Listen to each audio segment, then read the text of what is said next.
व्यक्ति की खुद की कोई मनोकामना है, खुद की कोई दुख और परेशानी है जो कि वह अपने लिए ही करना चाहता है, इस वाले उपाय को तो वह खुद अपने लिए भी कर सकता है।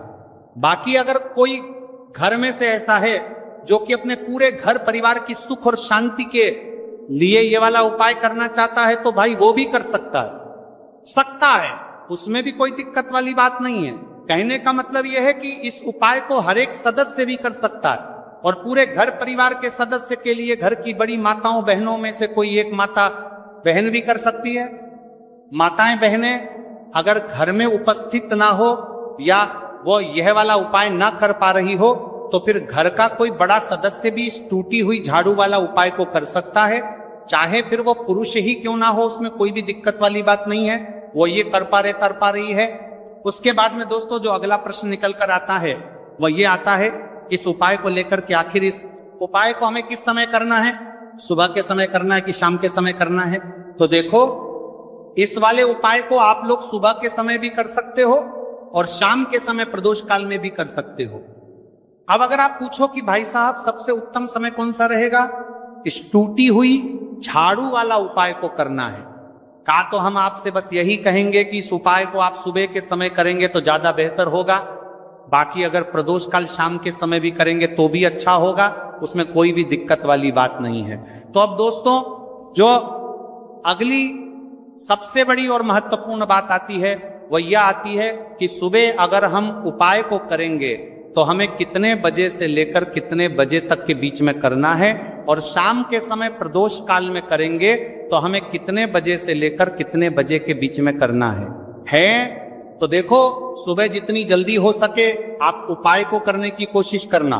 बाकी अगर किसी कारणवश लेट भी हो जाओ, थोड़ी देर भी हो जाए तो 10 या 11 बजे तक भी आप उपाय कर लेना, पर 12:00 बजे से ज्यादा देरी ना हो, ठीक है, इस बात का ध्यान रखना।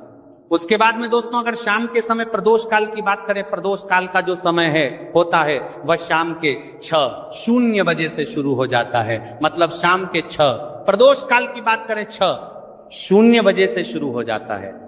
मतलब शाम के से लेकर 7 के बीच का जो समय होता है ये समय प्रदोष काल का समय होता है। तो आप इस उपाय को 7 या 8:00 बजे के बीच में भी कर सकते हो। मतलब शाम के 6 बजे से रात 8:00 बजे के बीच में आप कभी भी इस वाले उपाय को कर सकते हो, उसमें कोई भी दिक्कत वाली बात नहीं है।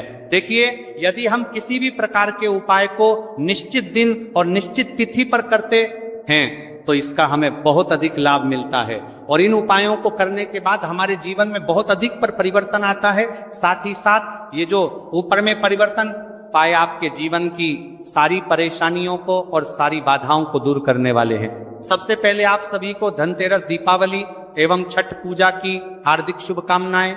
माता बहनों सोना चांदी नहीं खरीद सकते तो धनतेरस पर करें, इन चीजों की खरीदारी मां लक्ष्मी होगी प्रसन्न। माता बहनों साल 2025 में धनतेरस कब है, धनतेरस में पूजा का शुभ मुहूर्त क्या है और धनतेरस में नई वस्तुएं खरीदने का शुभ मुहूर्त क्या है, बर्तन कौन से खरीदना चाहिए, सोना या चांदी खरीदना जरूरी है, झाड़ू कौन सी खरीदें, झाड़ू दीपावली